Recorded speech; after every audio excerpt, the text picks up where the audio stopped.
Hello, high. তুমি বলো। আমার মেয়ে শশা আর তরমুজ খুব পছন্দ করে, আর এটা হচ্ছে গ্রীষ্মকালের একটা ভীষণ উপকারী খাবার। মার্কেটেও এই সময়, এই গরমের সময় ভীষণ সহজলভ্য ফল। শশা তরমুজ ছোট ছোট করে কেটে দিলে আমার বাবু বেশ খেতেও ভালোবাসে। এর বহু উপকারিতা রয়েছে। এই দেখো বন্ধুরা, আমি তো হাত দিয়ে খেতে একদমই ভালো লাগে না, এগুলো কাঁটা চামচ দিয়ে খাই। তরমুজ খেলে কি হয় গো? তরমুজ খেলে তরমুজের অনেক উপকারিতা আছে। তরমুজে প্রচুর পরিমাণে জল থাকে, খেয়ে দেখ। জল আছে না, জল শরীরে এই গরমকালে শরীরে জলের যোগান দেয়, শরীরকে হাইড্রেট রাখতে সাহায্য করে।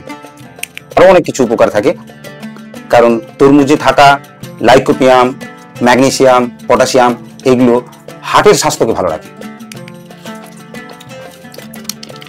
এছাড়াও তরমুজের থাকা vitamin A, C, antioxidant, যা স্বাস্থ্যের পক্ষে খুব ভালো এবং দেহের রোগ প্রতিরোধক ক্ষমতা বাড়ায়। আর ফল মানেই তো সব ফলই প্রায় কম বেশি, মানে সব ফলেরই একটা ভালো উপকারিতা আছে, যা হচ্ছে হজম শক্তি বাড়ায়।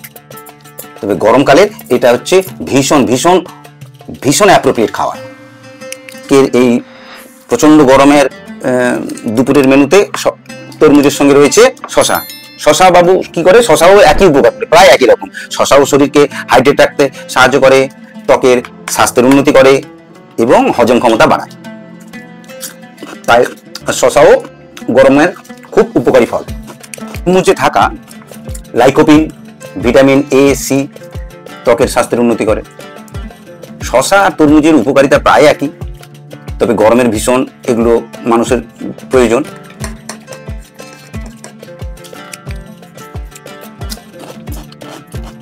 ও বাবা, বলছি তুমি এতটা কথা বলছো কেন?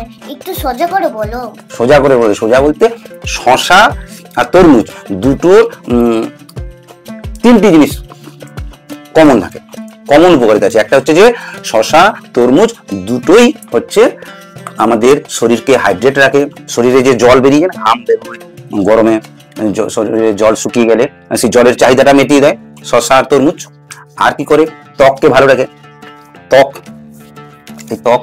ভালো রাখে। আর কি করে? হার্টের পক্ষে খুব উপকারী, হার্টকে সুস্থ রাখে। ঠিক আছে, এবার বুঝেছিস তো? তাহলে শশা আর তরমুজ না দিলে খাবি তো? ঠিক তো? বাস বাস বাস। হাই, হ্যালো বন্ধুরা, টাটা, বাই বাই।